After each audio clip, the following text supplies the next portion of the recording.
All right, I know you guys really want to see the Thune and his little looks of disrespect. Yeah, spoiler alert.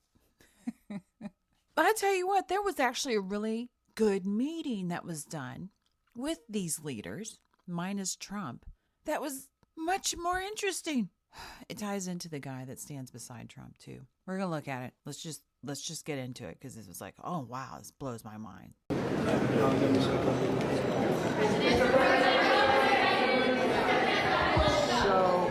I think we had a really great meeting, and we're very proud of the party. We like our leader. We like everybody really. Oh my gosh. Already, now that we've got some context, or at least I've got some context and I'm about to share it with you, I don't want to say Trump's naive. Maybe he's an idiot. Maybe he's just old. Who knows? But the kind of swamp creatures that you're dealing with in here, it kind of reminds me of watching a new predator learn to hunt. And they're clumsy, and the things that they think will hide them or help them don't always end up being that. And that's Trump. So we see these two gentlemen right here. Now you'll notice that, and I do not know his name for the life of me, but I like him. He's going to stand really close to Trump, like almost kind of like a clingy thing. And I was like, that is really odd. You see that personality in some strange people. They're not necessarily bad. Most of them are kind of autistic. Or you see it with someone who's definitely, they know they're in the shark tank and they are desperately trying to be friends with a shark that is friendly to them. This guy, kind of standoffish. And I was like, And he's very tight-lipped about everything. But he doesn't give off the I'm a douchebag vibe, like Thune over here. And we're going to watch this. In the room, I don't like a few people, but that's okay. I think you know who they are. But I'll give you that information someday. But for the most part. So you see this gentleman over here, he's very tight-lipped. As Trump sits there, we had a really good meeting. I don't really like a few people. One day I'll tell you who they are. And I was like, all right. So this gentleman, and they're all wearing red ties. I can't figure out who's who. We'll call him Baldy. That'll be his name in this.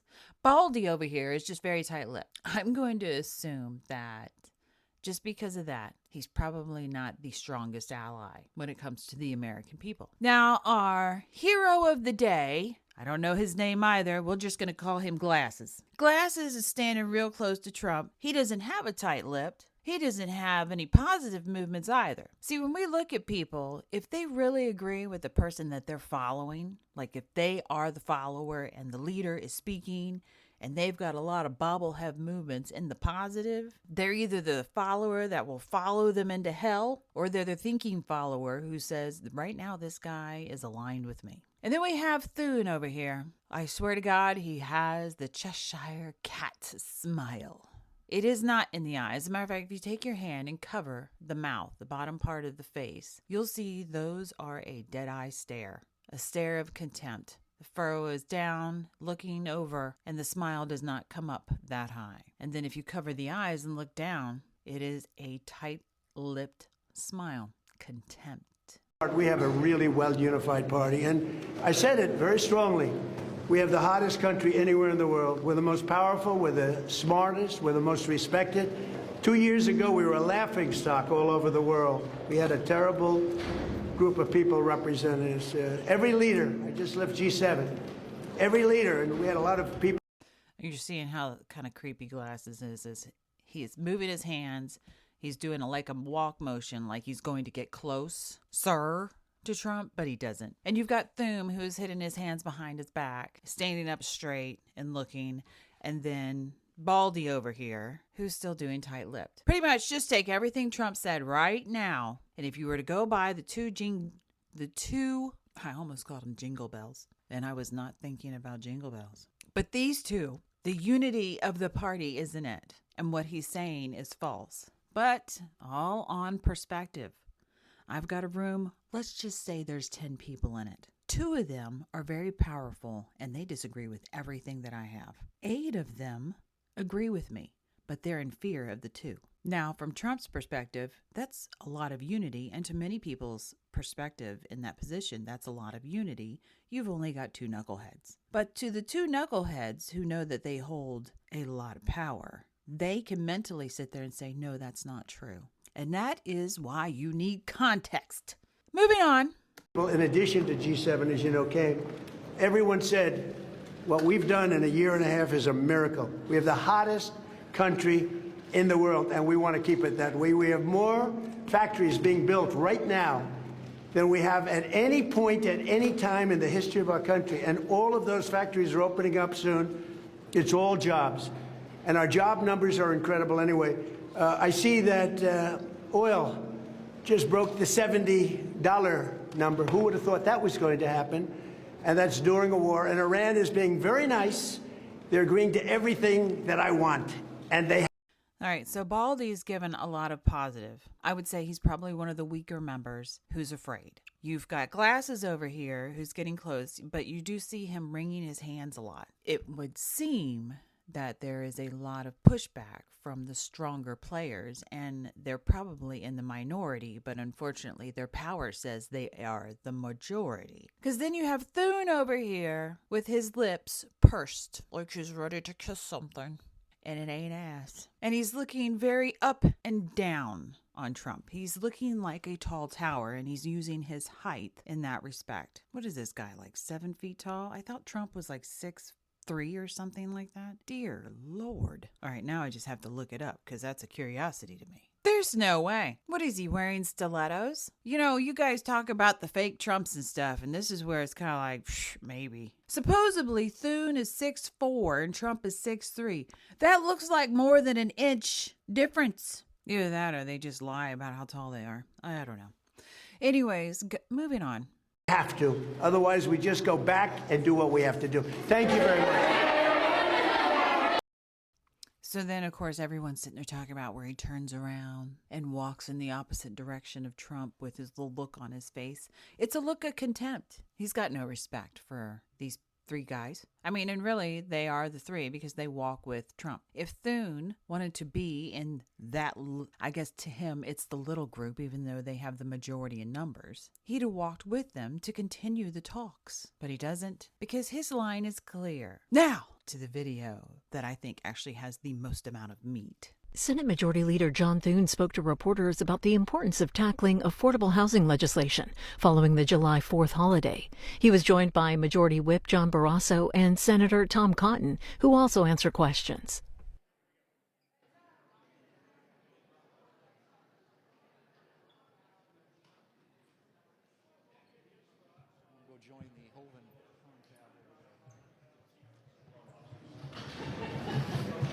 Good afternoon, everyone. This is an exciting season of our year. We are heading up now on the 250th anniversary, a celebration for our country. And I think I can say that we are very fortunate to live in the greatest land, in my view, in the history of to live in the greatest. I think I can say that we are very fortunate to live in the greatest land, in my view, in the history of the world. And we can be enormously thankful and grateful to those who have come before us, who have sacrificed and served to make that possible for the rest of us. And as we think about this 250th anniversary, it's also a good time to reflect on many of the things that we've been able to accomplish. Well, that's enough pretty words from a snake. Anyways, let's go to this meat here where our little hero shares. Barrasso, the whip. Here we go. That's his name, Barrasso. Well, we are getting ready to celebrate the 250th birthday of the nation. And, of course, it's the 250th anniversary of the signing of the Declaration of Independence. When you take a look at this, it's as iconic. It is a piece of art. It is a masterpiece. And I believe that we don't read it and go to it frequently. Here is this man sitting there talking about the Declaration of Independence, surrounded by all us plebs as representatives. Do you see the bobblehead movement? No. You see stone cold stares.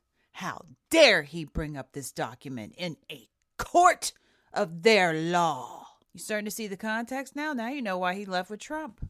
Actually, I'm kind of like hoping he becomes the new leader. If we're going to throw out Thune, put this guy in charge. Do not put anybody else in charge. I don't care what their name is, who they're with. This guy, because this is clank, clank. Oh, it gets worse, baby. It gets worse.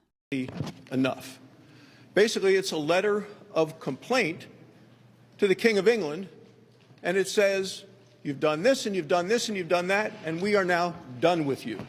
Oh, and do you see Tom Cotton over there? Let's go look. It's a letter of complaint. Complaint to the King of England, and it says, you've done this, and you've done. So you got the neck around. He's looking back to Thune. Thune is given, of course, the stare of contempt. We've got squinty eyes from the green leprechaun in the back. Ever since I learned about the leprechaun, it is no longer looked at as a creature of, oh, Ireland. It is now a creature. This and you've done that, and we are now done with you. People were very religious. They talked 4 times in this about the Creator. We are endowed by our Creator with certain unalienable rights, including life, liberty, and the pursuit of happiness. It says the power comes from. Now you see Thune bouncing up and down in the back. When people do those kind of movements, it's because they want it to end. Whatever it is going on, they're in a hurry for whatever it is to stop. So they've got other things to do. They don't like it. You also notice that there is no bobblehead movement in this agreement about our Declaration of Independence. Nobody's like, yeah, that's what it is. We threw out a king who was taking advantage of us. We all have the right to pursue happiness. No one is giving the positive head sign to this. Anyone who sits there and tells you that these 4 knuckleheads standing behind our little hero right here is your friend in any sense of the word is a lunatic and should be labeled as such. I hope you guys in Wyoming keep this guy. I'm actually surprised he made it to majority whip with the kind of foundation he has on what government is supposed to be, because the people in power definitely do not have the same belief he does. From God, not from the king. And then we as individuals loan that power to the government. It talks about freedom, it talks about liberty, and we use those words interchangeably. But in fact, they're different. Freedom is we're freedom to say and do and think what we want. I can't go. Look how stone-faced they are. Ain't none of them agreeing with guaranteed anything he's saying. Rights that we all have. 56 individuals signed this. The oldest was Ben Franklin, and he was 70. 3 people signed it who were 26 years old. Of course, right down there is John Hancock. The famous John Hancock signed it in the center, saying the king could see who it was. He'd be the one that he'd come after first. There's a man named. I don't know what John Thune thinks is so funny other than the John Hancock. Maybe it's because he thinks that his brain is small and that this man is just making things like, who cares about John Hancock? All he's famous for is his handwriting. Or the fact that, I could be wrong, I am not a history buff, but I do believe that they killed him, those redcoats. He wrote his name big so that everyone could see it. He owned that signature, knowing that they could read it so easily, they're going to kill him. But that's enough of our hero for today, and I think you've seen enough to realize the 4 lunatics that are standing behind him do not care about you or your rights, and should be treated as the traitors they are. May the Lord bless you and keep you, in Jesus' name.